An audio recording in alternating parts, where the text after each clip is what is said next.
There we go. I'm recording. This is the earliest I've been on the bike in a really long time. It's like 6:30 in the morning. When I'm in touring mode, I get up this early and get on the bike at like, I'm on the bike by 6, but at home I sleep in like 8. 8's like a normal wake up time. By the way, you know, nothing feels better than a fresh helmet. What I mean by that is I ripped the helmet apart and cleaned it. Whew, feels so good. And now I'm getting it dirty because my hair is super oily. I was aiming not to wear it all for the next couple of days, but I'm working on this super big project for work. I should digress for just a second here. And it's just a lot of work. And as you guys know, I have a lot of different part-time jobs and stuff that I'm always hacking away at. So this one's occupying 100% of my time. I mean, like in the 80-hour work week, I was occupying 100% of my time. And so it's a Saturday. So today and tomorrow, I'm going to a cafe to finish it. It's due Monday. Okay, so this video, I'm on the K75 RT. Is she beautiful? This is Felicity. I'll turn the heated grips on. There we go. Love this bike. It's my daily bike. Ride around town. It's just a fun bike to ride around town. It's not really a touring bike anymore, even though it's super comfortable. Just the wind gets to me. Oh man. Yeah, like I said, I haven't had coffee and I'm going right to the cafe. Heather's actually, it's funny. Heather and I are riding separately today. She got on her, I'm so proud of her. She got on her bike. And she's heading off to her parents to do some gardening. She has a 150 foot long by, I guess, 4 rows garden that she's doing at their house. Eventually, she and I, if all goes according to plan, she and I will work that garden for many years of our lives. And so what she's been doing is it didn't work for like 10 years. So she's been working it not in order to get the best crops out of it, but that when she and I, when we make that our home and that becomes our backyard, she wants to have that garden like perfect, healthy, no weeds, no grass. So she's working really hard on it. We have our own garden at the house, but this one is like an investment kind of opportunity for her into her future returns. So yeah, it's Saturday, and there you go. A week from today, this time in 7 days, this time of day in 7 days, I am going to be on my GS Adventure, if all goes well, or Beta, let's get it in there, heading to Manchester, New Hampshire, to Neil's house, and we're going to be putting my bike in the back of his trailer. And we're going to be starting a long drive day to Ohio. That'll be our day 1.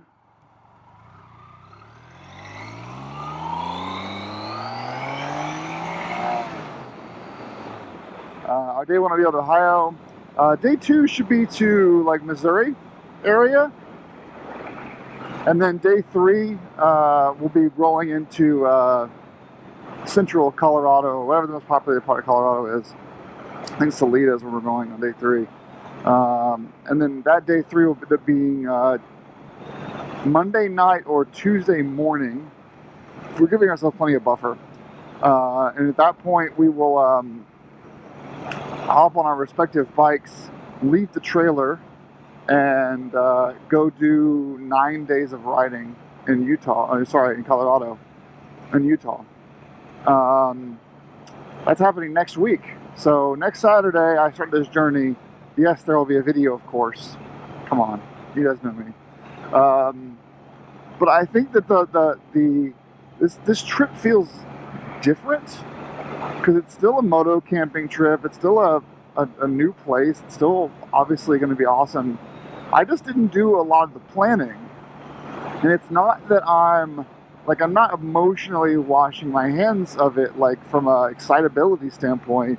I just get a little more excited when I plan it from like 0 to 100. And in many ways, I'm glad to have Harry and Neil because they've done so much work in preparation. I just don't.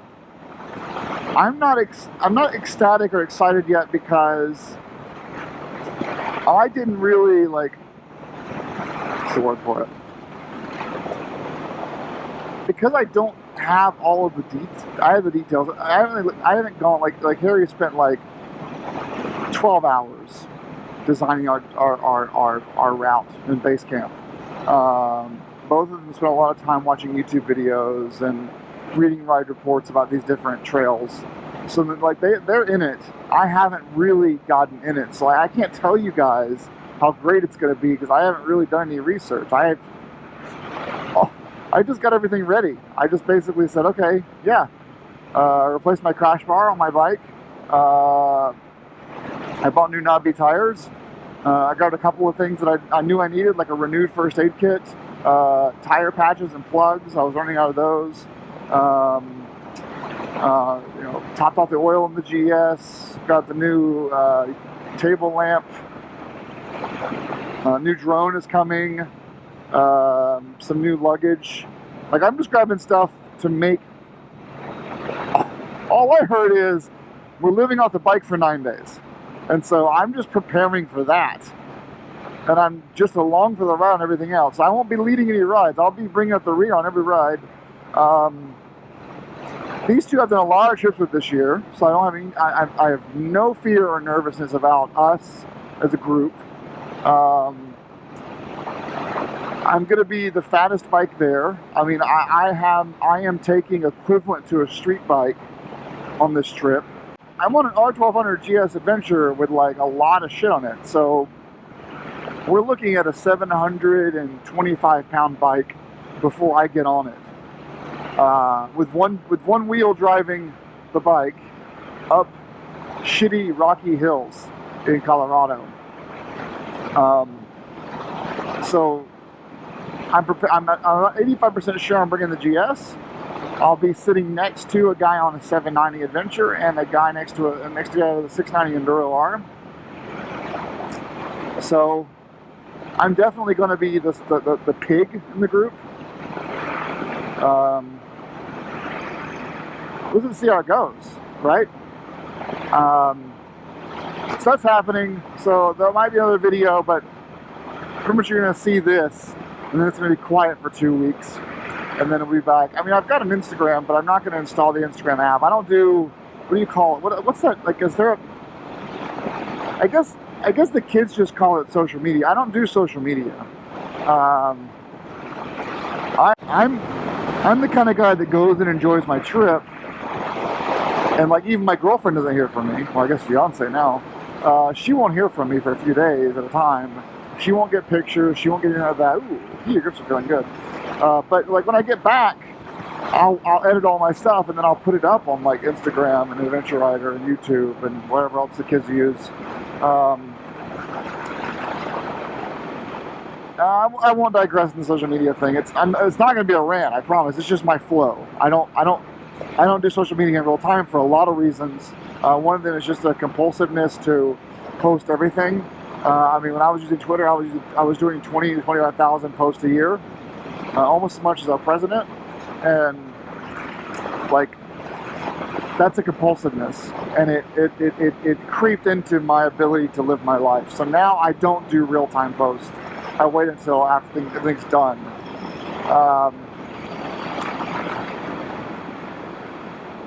Yeah, so it's gonna be fun. So you know it's gonna be an adventure. The truck might break down, might hit a deer. I'm gonna be working the whole time. I can't take a day off from work. I can't do it anymore. It's until I get someone to support me, until I hire someone, I can't take a day off work. So I'll be working the whole time, every morning on email, or when I get Wi-Fi, I'll get email or LTE. The keys, a lot of them. Yeah, it's just my life right now. So that's what's happening. I'm excited. I've never ridden west of Ohio. This is not the last time I go to Colorado, so I'm not going to try to like pack everything in. We're doing these like our days are like 150-mile days. That's it. We're not trying to kill ourselves. It's about seeing the sights, camping, hanging out with friends, riding some good trails. But we're not going to try to pack it all in because all of us are going to go out to Colorado eventually. And so this is just a fun trip. It's a half trip because of COVID. You know, we're going to be like, you know, staying outside of towns and not really socializing with anyone else. Eating outside or eating takeout, that kind of stuff. It's just going to be like a very isolated. The three of us travel together a lot, or work together a lot, and we're all tested negative in the past few weeks. So we're just going to like be ourselves. And it's the best you can do with this kind of situation we're in right now. So that's it. That's what's happening. Almost at the cafe. So I'm going to do some work today. Heather's out on her own. Oh, alright. Oh, there you go. What's up, dude? Oh, we already got a morning biker out. It's a good GS. What's up, dude? No, it's KLR. Sorry, it's upright sitting position, but I got what's the LED headline? It was a KLR. I hope you guys are doing okay. We in the last like 4 weeks I broke a crash bar, and then Heather broke my Moscow Backcountry 35 bag. She did something. There's a guy. If you Google a search for Adventure Rider Schmoekel, SCHMOEKEL crash, the same thing could have happened to Heather. So every time we leave the house, I'm always behind her. That's what you should put. A more novice rider should go in front. And I always look. Are her Backcountry 35 straps buckled in? 1 out of 5 times, so 20% of the time, they're not. There's 4 of them. There are 6 straps. So she was by herself, and she didn't strap in the front one, and it got pulled into her wheel hub. Thank God it didn't get to the chain; it went into the wheel hub, and it yanked the strap off, and which, you know, the bag actually held up super well considering, but so we gotta get it repaired. A lot of stuff to do before the trip, but I'm here and need some coffee right now. I'll chat with you guys later.